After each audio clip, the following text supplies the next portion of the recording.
I'm Jake. I'm 38, married, 2 kids, Sam's 9, Lucy's 7, and I used to believe in second chances, even for family. Especially for family. I grew up with that mindset drilled into me. Family sticks together no matter what. That's what my dad always said, usually right after ignoring something cruel my older brother just did or brushing off a snide comment from my mom with a tight smile. I used to think maybe I was just sensitive. Maybe I read into things too much. Maybe it was just my imagination that the spotlight always seemed to shine on everyone but me. But you know what's worse than realizing you were never the favorite? Realizing your kids inherited that same invisible status, and watching it happen in real time while everyone else pretends it's normal.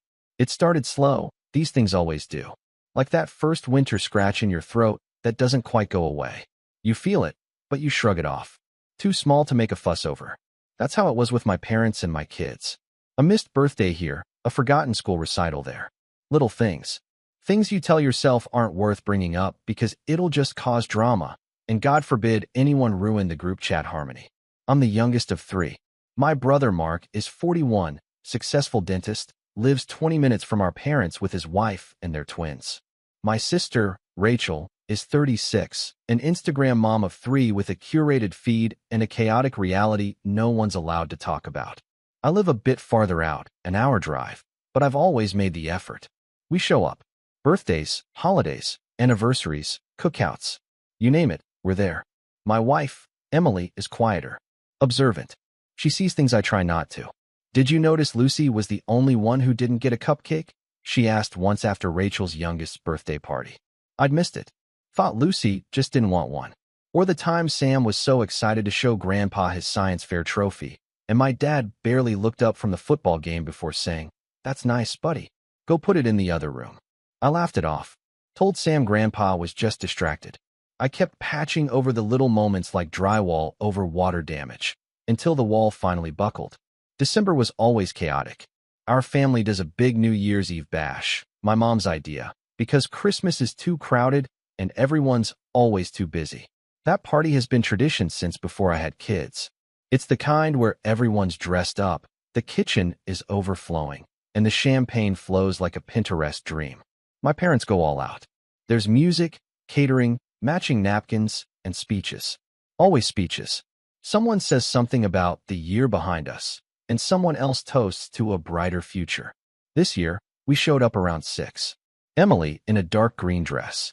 Lucy had sparkly shoes she picked out weeks ago, and Sam wore the bow tie he hated because Grandpa liked it last year. I brought a bottle of wine I knew my dad liked and a few gifts for my nieces and nephews. The living room was already packed when we arrived. Mark's kids were playing with a drone, Rachel's boys had taken over the den, and my mom greeted us with a distracted, "Oh hey, come in," as she rearranged a centerpiece. It was the same kind of welcome you give a coworker you didn't expect to see. Not hostile, just lukewarm. She didn't hug the kids, didn't comment on Lucy's dress or Sam's tie, just told us to make ourselves at home, and walked off before Emily could even take off her coat. I felt it then, something was off. But it was New Year's. I didn't want to overthink it. We mingled, made small talk.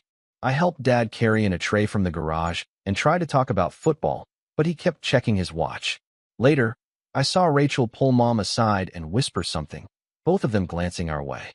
That itch came back, the one in my throat, the one I thought I'd outgrown.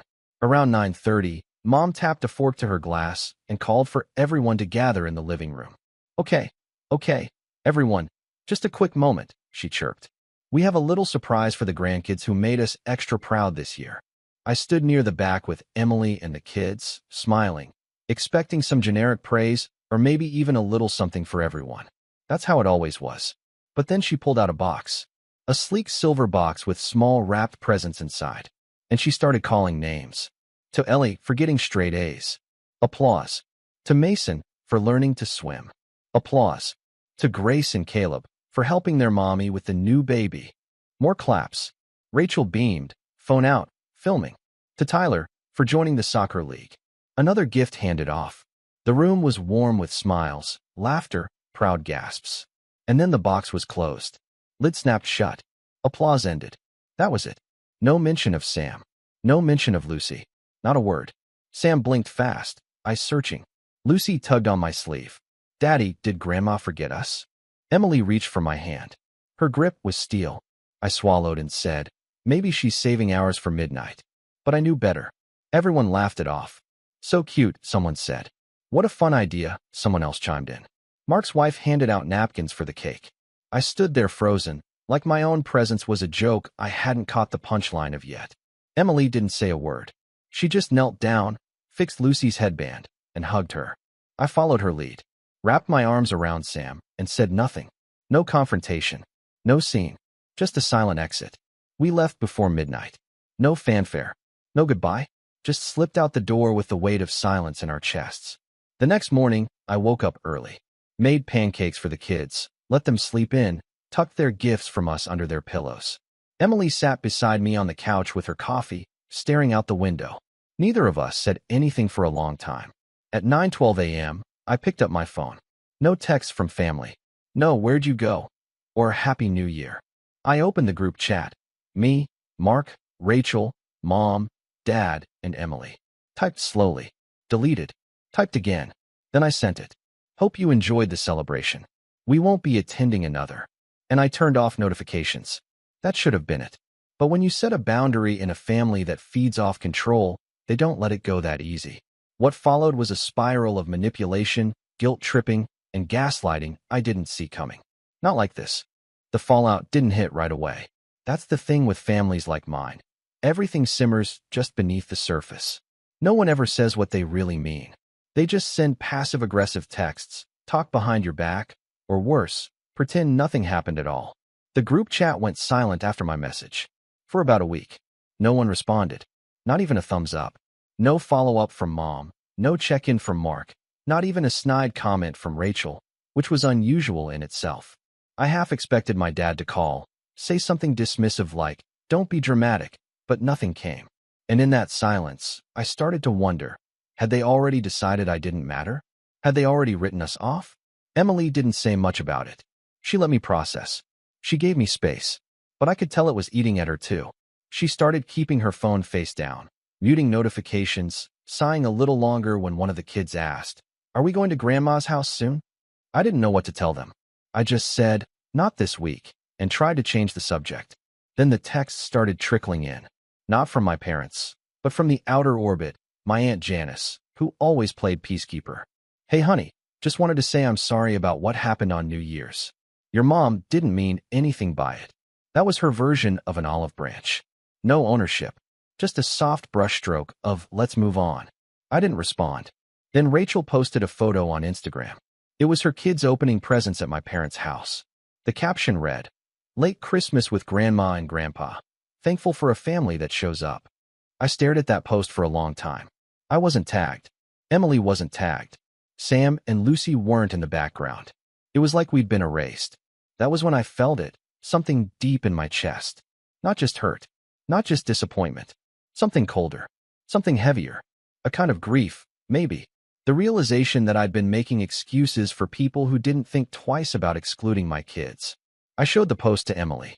She looked at it for a second, then just said, "She wants you to react. Don't give her that." I nodded, but it still burned. Then came my mom's text. It was a Saturday morning, a couple weeks into January. Sam had just come home from a basketball game, and Lucy was showing off a drawing she made for her teacher. I was making lunch when my phone buzzed. "Mom, hey sweetheart. I hope you're all doing well. We've been thinking of the kids a lot. Any chance they'd want to come to Mason's birthday party next weekend? Just the kids. No mention of me. No apology. No explanation. Just a casual invitation like nothing happened." I stared at the message. Read it 3 times. Emily leaned over my shoulder. "Are you serious?" I didn't reply. I walked outside, phone in hand, and just stood in the cold air for a while. The next day, Mark texted. "Mark, look, I know you're upset, but you kinda overreacted, man. The gifts weren't a big deal. Mom just did something spontaneous. It wasn't meant to exclude anyone." I could feel my ears getting hot. Overreacted. I thought about Sam, staring at that silver box with wide, hopeful eyes, waiting for his name to be called. I thought about Lucy's confusion, her asking me why Grandma didn't have a present for her. I thought about my own chest tightening as I smiled through it all so my kids wouldn't feel the sting I felt. And I overreacted? I typed out a reply. Me. If it wasn't a big deal, then why didn't anyone notice that my kids were the only ones who didn't get anything? Mark replied an hour later. Mark, I don't know, man. Maybe they just didn't do anything gift-worthy this year. No offense, but you've kinda distanced them from the family anyway. That was the moment something snapped. I called Emily into the room. Showed her the text. She didn't even blink. There it is, she said. I didn't reply to him. Instead, I sat down and started writing things down. Just bullet points at first. Instances I'd let slide. Comments, exclusions, slights. Things I'd tucked into the back of my mind and labeled not worth fighting over. But looking at them all in one list, it was undeniable. Sam's birthday party last year. My parents didn't come. They had a dentist appointment with Mark's family that magically lasted 6 hours. Lucy's ballet recital. Mom showed up halfway through and left before it ended. When Sam won second place in the science fair, I sent a photo to the group chat. Rachel sent a thumbs up. No one else responded. I'd spent years brushing this stuff off, pretending it wasn't targeted, telling myself I was just being sensitive. But now it was bleeding over into my kids' lives. And that's where I drew the line.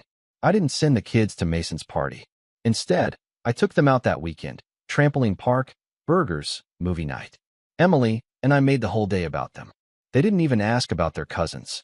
But on Monday, I got a call from my dad. That was rare. Hey, I said, keeping my voice flat. Jake, he said, we need to talk. About this behavior. You're setting a bad example for the kids. Rachel said Lucy told Mason she wasn't allowed to go to his party because their grandma didn't love her. I felt something twist in my stomach. That's not what we told her. Well, it's what she said. And now Rachel's upset. I let out a slow breath. Maybe Rachel should have thought about that before posting that picture. Dad sighed, like I was exhausting. You've always taken things too personally. I'm calling because I want to fix this. Fix it how? Well, maybe we could all get together. Talk it out. Clear the air. I sent a message saying we wouldn't be attending anything else, I said. That includes talks. Silence. Then he said, so you're punishing everyone for something that wasn't even malicious? I almost laughed. You keep calling it not malicious as if that changes how it felt. Another pause. You're being selfish, Jake. Click. I didn't even realize I'd ended the call until I saw the home screen light up again with another incoming call. Emily came into the room, saw my face, and said, enough. Let's cut them out. I wanted to. God, I wanted to. But part of me still hesitated. That part of me that grew up believing family was everything. That part of me that remembered Christmas mornings and summer BBQs and my mom singing along to oldies in the kitchen. I wasn't ready to torch the bridge, but I was ready to build a better one. One where my kids didn't have to sit at the bottom of a hierarchy they didn't create. That's when I started planning something different. It wasn't revenge. Not yet. But I was done playing defense. Then came the final straw. It was the first week of February. Lucy came home from school with a handmade Valentine's card. She'd written one for everyone she loved. Me, Emily, Sam, even our dog. She made one for Grandma too. I found her in the kitchen taping it to an envelope. What's that, sweetheart? I asked. She smiled. I'm mailing this to Grandma. I want her to know I still love her, even if she forgot. That sentence hit me like a freight train. Even if she forgot. I didn't stop her. I drove her to the mailbox myself. A week later, Lucy asked if Grandma got her card. I said I didn't know. The next day, Rachel posted another picture. It was a stack of cards on my parents' kitchen table. The caption read, so grateful for all the love. The grandkids are the sweetest love letter. I zoomed in. Every card was from her kids. Mason's handwriting. Grace's pink crayon. Caleb's scribbles. Lucy's wasn't there. Emily saw it too. She didn't say a word. She just walked out of the room. That night, I sat in the garage, staring at the old boxes of family photos we never unpacked when we moved. And something settled in me. Something cold. Something quiet. Not rage, clarity. They weren't going to change. They weren't going to wake up one day and realize what they'd done. There would be no apology, no reckoning, no acknowledgement. Just more parties we weren't invited to. More milestones they'd miss. More passive-aggressive texts and photos with us cropped out. But I wasn't going to let them rewrite the story. I was going to write a new one. And they were going to watch it unfold. But I needed a plan. And I needed to start with something small. Something symbolic. Just enough to let them know. We saw everything. And we weren't staying quiet anymore. The house was quiet that night. Too quiet. Lucy had gone to bed early after brushing her teeth in silence. Sam played on his tablet with that same blank stare he wore the day his team lost their first tournament. Emily had curled up on the couch under a blanket, not saying much. I could hear the hum of the fridge, the occasional whir of the heat kicking on, and the soft creak of the walls settling. But inside me, everything was loud. I sat at the kitchen table with a cup of tea I hadn't touched, staring at the phone screen like it might suddenly spit out an apology. Something, anything, that could undo what Lucy had felt, what I had felt. But all it offered was the same post from Rachel, the one with the stack of cards. No Lucy, no acknowledgement, just a curated display of love that excluded us entirely. I thought I'd grown used to the feeling of being overlooked, of being the afterthought, the he-means-well sibling. But that night, something shifted. It wasn't just that they didn't see me. It was that they didn't want to. They didn't want to acknowledge that I was raising two kind, thoughtful kids who had never once caused drama, who went out of their way to make cards for people who didn't even bother to remember their names at the dinner table. They didn't want to admit that maybe, just maybe, they were wrong. That's when it really hit me. I had spent so many years trying to win approval from people who had already made up their minds. The next few days passed in a fog. I went to work, came home, helped with homework, and kept up the facade of normalcy for the kids. But inside, I was unraveling. I stopped replying to extended family texts. I muted the family group chat. I started sleeping less and walking more. Long walks in the early morning when the world was still dark and I could be alone with the cold. One morning, I walked past the park where I used to take Sam when he was still in diapers. The bench we used to sit on was covered in frost. I remembered how he used to point at the ducks and laugh like it was the funniest thing in the world. I remembered how proud I was the first time he said "dada." And I realized I'd lost that part of myself. Not because of them, because I let them take it from me. I let them chip away at my confidence with every subtle jab, every backhanded comment, every moment of erasure. I let them make me feel small in my own story. And I was done. The first thing I did was take Lucy to the post office. "Let's send another card," I said. But this time, to someone who'll really appreciate it. She looked confused. "Who?" I thought for a second. "Your teacher. You said she liked your drawings, right?" Lucy beamed. She said mine made her smile all week. "Perfect," I said. "Let's send her some sunshine." That tiny shift changed something. For her. For me. It was like a reset. A reminder that we didn't need permission to give love, and we sure didn't need validation to be proud of who we were. I started rebuilding, quietly. No dramatic declarations. No social media posts. Just small, intentional acts that slowly pulled me out of that fog. I enrolled Lucy in an art class she'd been too nervous to try. I showed up early to every one of Sam's basketball games and cheered louder than I ever had.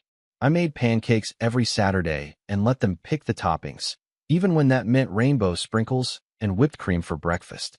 I started going to therapy too. At first, I felt silly, sitting in a quiet office talking about my parents like I was 15 again. But after a few sessions, it clicked. "You've been grieving something that never existed," my therapist said one afternoon. "The idea of a family that sees you, values you.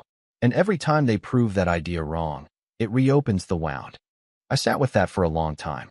It was true. I wasn't just angry. I was mourning. Not just for me, but for the father I wanted my dad to be. For the mother who I hoped would fight for my kids the way she used to fight for Mark's. For the siblings I'd always imagined would be my support system in adulthood. They didn't exist. And once I let go of the fantasy, I had space to build something real. Emily noticed the change. "You've been calmer," she said one night as we folded laundry. Not quiet, just more centered. I smiled. I stopped waiting for them to change. It didn't happen all at once. There were still moments that stung. A birthday party we weren't invited to. A family photo posted without us. Comments like, "Miss seeing you guys," that felt more like paper cuts than genuine remorse. But I got better at brushing them off. Not because I didn't care, but because I cared more about protecting what I was building here. In this house. With Emily and the kids. In March, Sam won his regional science competition. He built a water filtration model out of recycled materials, and when they called his name, his face lit up like he'd just touched the stars. After the ceremony, he came running up to me. "Did you see? Dad, did you see?" "I saw everything, buddy." He looked around. "Do you think Grandpa would be proud?" That question hit me like a punch. I crouched down, looked him in the eyes, and said, "I'm proud. That's what matters." He nodded slowly, and that was the last time he asked. By April, I was starting to feel something I hadn't felt in years: freedom. I cleaned out the garage, donated old furniture, organized the kids' artwork into frames, and started hanging them in the hallway. Our hallway became our gallery. Each piece was a badge of joy, a celebration of little moments no one else had thought to see. Emily suggested we take a weekend trip, just the four of us. Nothing big, just a cabin by the lake, some hiking trails, and a chance to unplug. We went in early May. There was no cell signal, no internet, just birdsong in the morning, the sound of water lapping against the dock, and the smell of Emily's coffee brewing before sunrise. We roasted marshmallows, played card games. Sam caught a fish and wouldn't stop talking about it for days. Lucy painted the lake with watercolors. Emily read books on the porch, and I watched them all, feeling something in my chest expand. Not in a loud, triumphant way, in a quiet, steady way, like breathing after holding your breath for too long. That weekend, I made a decision. I was done being passive, done waiting for them to notice what they'd lost. They wouldn't, and that was fine, but they were still posting, still parading their curated version of family on Facebook and Instagram, still presenting themselves as the warm, loving grandparents with a house full of laughter. And I knew it wasn't true, so I started documenting our own story. Not for revenge, for record. I created a private Instagram, just for us, just for the moments that mattered. Emily baking with Lucy, Sam presenting his science project, our hikes, our inside jokes, our pancake Saturdays. No hashtags, no captions fishing for approval, just truth. Eventually, people noticed. Old family friends, former neighbors, co-workers. They'd comment quietly, "Your kids look so happy. You seem so grounded. Looks like a beautiful life." And it was. Without them, that realization was both painful and liberating. It was June when I got the letter. Not a text, not an email, an actual letter in my mailbox, addressed in my mother's handwriting. I stood in the driveway for 10 full minutes before opening it. Inside was a folded card. On the front, a picture of a tree. Inside, just one line: "We'd like to talk. Before the holidays." No signature. I brought it inside, laid it on the counter, and stared at it. Emily picked it up. "Read it. Put it back down." Then she said, "That's not an apology." "No," I said. "It's an opening." To what? That was the question. Part of me wanted to respond, to see if they'd changed, to give them the benefit of the doubt. But another part of me, the part that had rebuilt brick by brick, wasn't sure if I wanted to let them in again. I didn't answer right away. I let the summer pass. We built memories instead.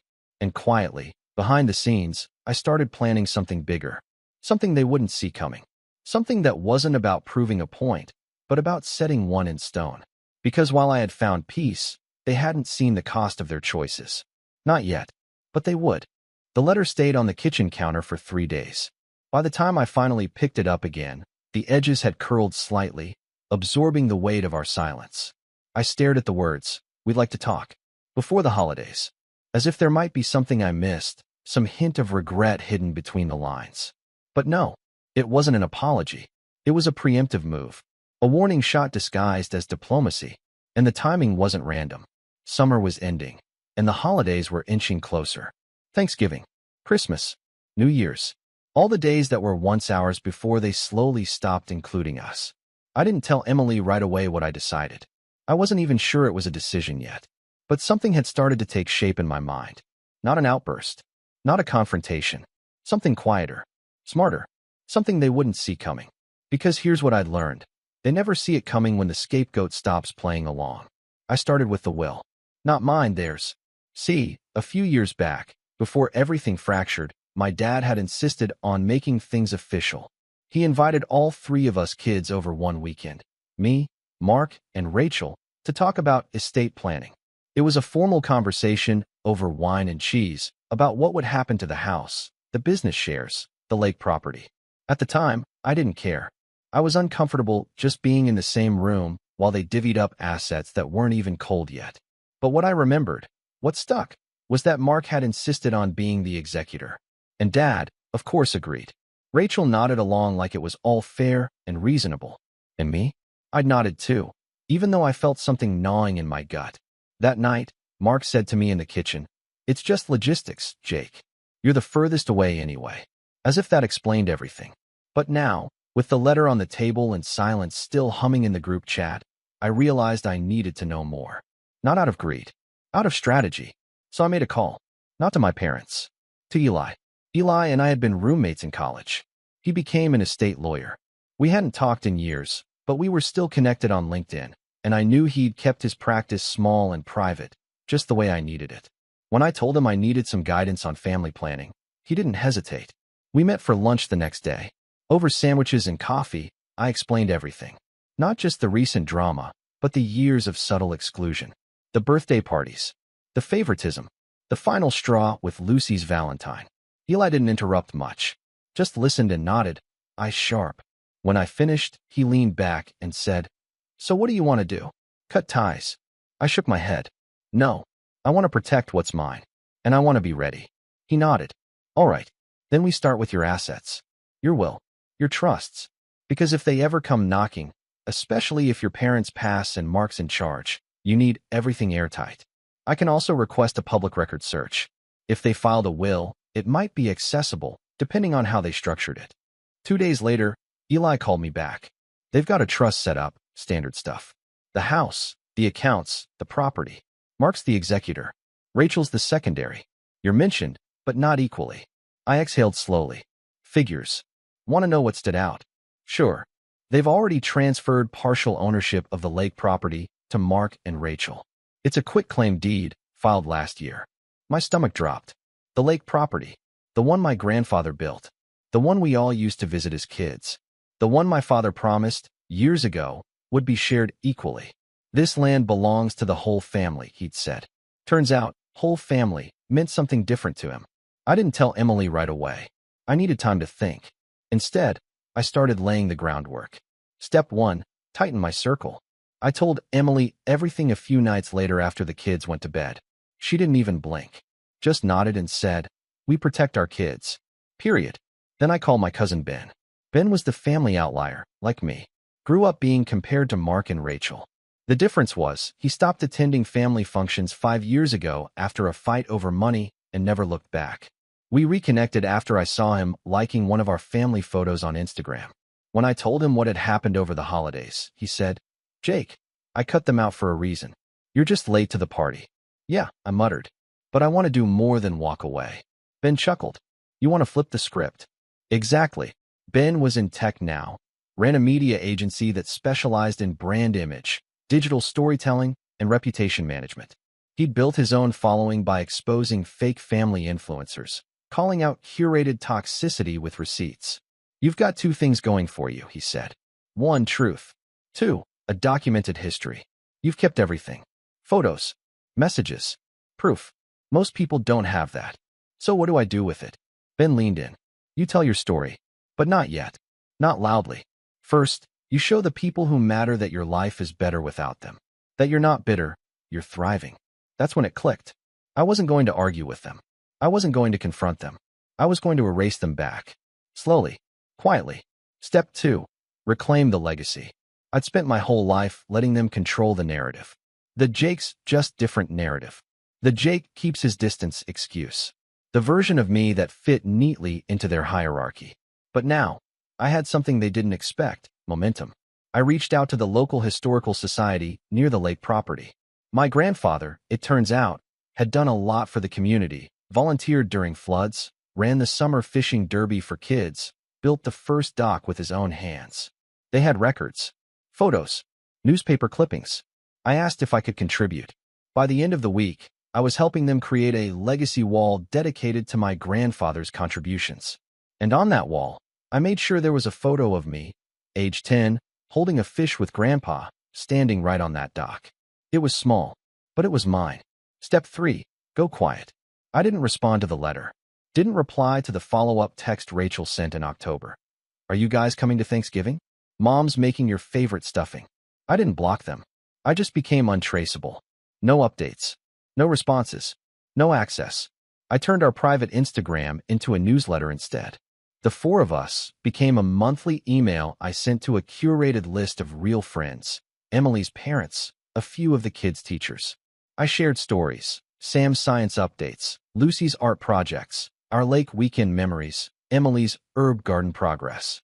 It was personal, honest, and completely outside the reach of my parents, Mark and Rachel. We stopped being the forgotten ones. We became the unreachable ones. Step 4. Prepare the reveal. I wasn't planning to go public anytime soon. I wasn't planning to confront them in some dramatic Thanksgiving scene. But I did have something in mind. Ben helped me set up a private server, a cloud-based drive where I could upload photos, documents, text exchanges, and a full written record of our experience, organized chronologically. It was password protected, just in case. I'm not saying drop it now, he said. But if they ever try to smear you, if they ever start spinning the Jake abandoned the family narrative, you have this. I added to it little by little.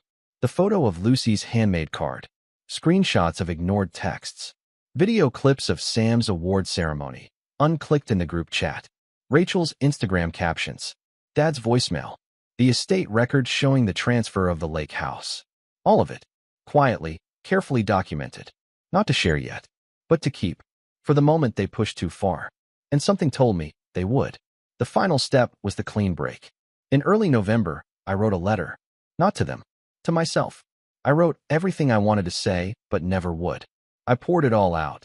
The disappointment, the anger, the guilt, the grief. I let myself mourn the parents I thought I had, the siblings I wanted, the idea of a united family. Then I folded it up, put it in an envelope, wrote "Enough" on the front, sealed it. I burned it in the fireplace that night while Emily sat beside me, the kids asleep upstairs. And when the flames died down, I felt lighter. It wasn't closure, but it was peace. For the first time in years, I wasn't waiting. I wasn't hoping. I was ready. Ready for the holidays. Ready for the final play. Because when the invitations arrived, when they dared to send another photo, another text, another card designed to guilt us back into submission, I'd be holding all the cards. And they wouldn't even know it. Not yet, but soon. It came, as I knew it would, 2 weeks before Christmas. A glossy envelope in our mailbox, addressed to the Armstrong family, handwritten in my mother's careful, almost obsessive cursive. I didn't open it right away. I let it sit on the dining table while I made tea, while Emily wrapped gifts in the other room, while Lucy hummed carols under her breath and Sam stared into the fireplace, lost in thought. The envelope caught the light like it knew what it was carrying, like it had purpose. I opened it after the kids went to bed. Inside was a tri-folded card with a gold-embossed pinecone wreath on the front. Inside, printed in elegant script, "Please join us for our annual Armstrong family Christmas brunch. December 24th at 10 a.m. Bringing together the ones we love most. Pajamas encouraged, mimosas provided." And just below, in ballpoint pen, "Would love to see the kids. Let's reconnect." No signature, no apology, just a passive invitation designed to rewrite the narrative. Pretend nothing happened. Paint us as the ones who withdrew. Emily found me standing by the sink, the card still in my hand. "They sent it, huh?" I nodded. "They're trying to play nice before they rewrite the story." She didn't say anything for a moment. Then, "Are we ready?" I looked at her, and something in me settled. Yeah, we are. The revenge, if you can even call it that, wasn't loud. It wasn't a dramatic speech at the Christmas table or a tearful confrontation in the snow. It was surgical, clean, measured. It began with the reply. I wrote back, not with sarcasm, not with anger, with clarity. "Thank you for the invitation. We will not be attending. We've made other plans this year and going forward. Please respect our space. We wish you the best." I sent it by registered mail. A signature required. They received it 2 days later. No response. But I knew that wouldn't be the end. Sure enough, Rachel posted a photo the next week. Her living room decked out like a Hallmark set, her kids in matching reindeer onesies, Mark and his wife in the background laughing with glasses of eggnog. And the caption? "No matter how hard the year gets, we choose love, grace, and family. We're stronger together." A subtle shot across the bow. A setup. Then, a comment appeared under the post. From one of Rachel's followers. A mutual we both knew from years ago. "Where's Jake and his family? Miss seeing their adorable kids in these." Rachel responded with a heart emoji and, "Some people choose distance. We still love them." That was the spark I'd been waiting for. Not to lash out. To correct the record. I opened the cloud drive Ben had helped me build. I scrolled through the folders. One in particular had been building all year. Evidence of exclusion. I copied the public link and added a simple message. Just for those curious about our distance. Truth matters. I posted it beneath Rachel's comment. And then I logged off. The reaction was quiet at first. A few likes. A few DMs from people who had followed our family for years and always wondered why we seemed to vanish. Then, a ripple. Ben called me later that night, grinning through the phone. Dude, you dropped a nuke wrapped in ribbon. I didn't lie. You didn't have to. The screenshots speak for themselves. Because that's what it was, a quiet, methodical documentation of every erasure, every text ignored, every photo cropped. The silver box on New Year's with Lucy and Sam sitting empty-handed. The group chat messages left on read. The voicemail from my father calling me selfish. The estate documents showing the lake house transfer. I didn't add commentary. I didn't need to. Within 24 hours, the post was gone. Rachel had deleted it, comments and all. But not before the screenshots made it around. People saw it. People finally saw it. I got texts from distant cousins. Messages from family friends.